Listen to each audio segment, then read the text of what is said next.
Welcome to another episode of ResearchPod. Today, we're looking at Mellum 2, an AI model designed to help developers write code. The central challenge the paper addresses is a trade-off between intelligence and speed. Models with enough reasoning depth for complex programming tasks tend to be too slow and expensive for everyday use inside a code editor. Smaller, faster models often can't handle the harder problems. So they're trying to build an assistant that feels as responsive as a small model, but thinks as deeply as a large one? Exactly. And to do that, they use a clever architectural trick. Instead of one massive system that's always fully active, they use what's called a mixture of experts. Think of it like a library with 64 specialist librarians. For any question you ask, only 8 of them are called in to help. The model stores a large amount of knowledge, 12 billion parameters worth, but for any single piece of code it generates, it only does the computational work of a much smaller system. That's what makes it fast. Like you're paying for a small team's time, even though the whole library is there in the background. That's a good way to put it. And the question you'd naturally ask is, does using only a fraction of those specialists at once make the model less reliable? Right. If you're only activating a small slice of the network, how do you keep the quality up? That's the core risk. To address it, they use a technique called multi-token prediction. Normally, a language model just guesses the next word based on what came before. This approach trains the model to predict several words ahead at once, which forces it to think about where a sentence or a block of code is going, rather than just reacting to the last thing it saw.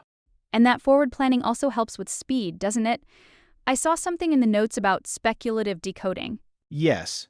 Because the model is already trained to look ahead, it can quickly sketch out a draft of what comes next. A more careful part of the model then checks that draft for errors. Think of it like a student writing a rough draft and a teacher scanning it quickly. Much faster than the teacher composing every sentence from scratch. So they've effectively hidden a large, knowledgeable model inside a much smaller computational footprint. That's the key idea. But there's another layer to this.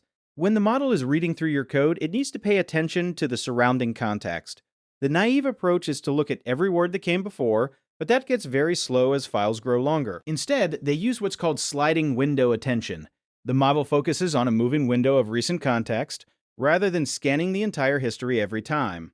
Doesn't that mean it loses track of things defined earlier in the file? That's a fair concern.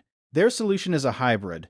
Most of the model's layers use that fast, local window, but 1 in every 4 layers uses full attention, meaning it does look at everything.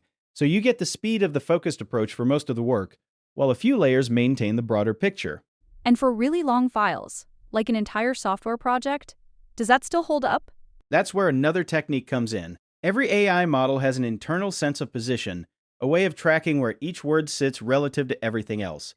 By default, Mellum 2's positioning system was designed for sequences of around 8,000 tokens, which is roughly a few thousand words. To handle much longer files, they apply something called YARN, which recalibrates that internal sense of distance so the model can track relationships across sequences of up to 128,000 tokens. Critically, they only apply this recalibration to those global attention layers, the ones already doing the long-range work. The local layers are left unchanged, which keeps things efficient. So the architecture is essentially layered, fast, local processing for most tasks, with a few carefully tuned layers handling the big picture?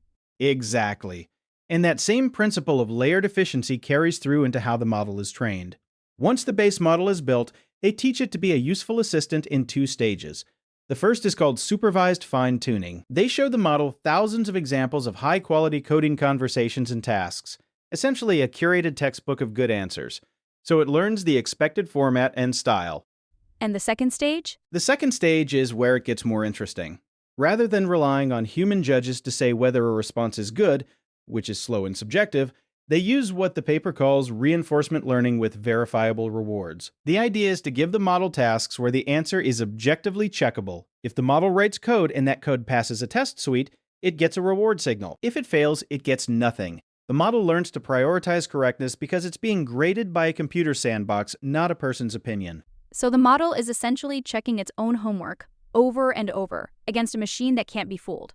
Right, and because the feedback is unambiguous, the code either works or it doesn't, the model gets a very clean learning signal. To keep this from slowing down training, they separate the grading from the learning. A dedicated cluster of servers runs the code tests while the training process continues in parallel. The two don't have to wait on each other. Every part of this design seems to be solving the same underlying problem: How do you make a system that's both capable enough to be useful and efficient enough to actually run in a real product? That's a precise summary of what the paper is trying to demonstrate. They've separated the total knowledge stored in the model from the computational cost of using it at any given moment. The result, according to the paper, is a model that can compete with much larger systems on coding tasks while remaining practical to deploy on standard hardware. Whether that balance holds up across a wider range of real-world conditions is something further work would need to establish. But as a demonstration of the design principles, it's a meaningful piece of engineering. Thanks for walking us through it. And thanks to everyone listening to ResearchPod.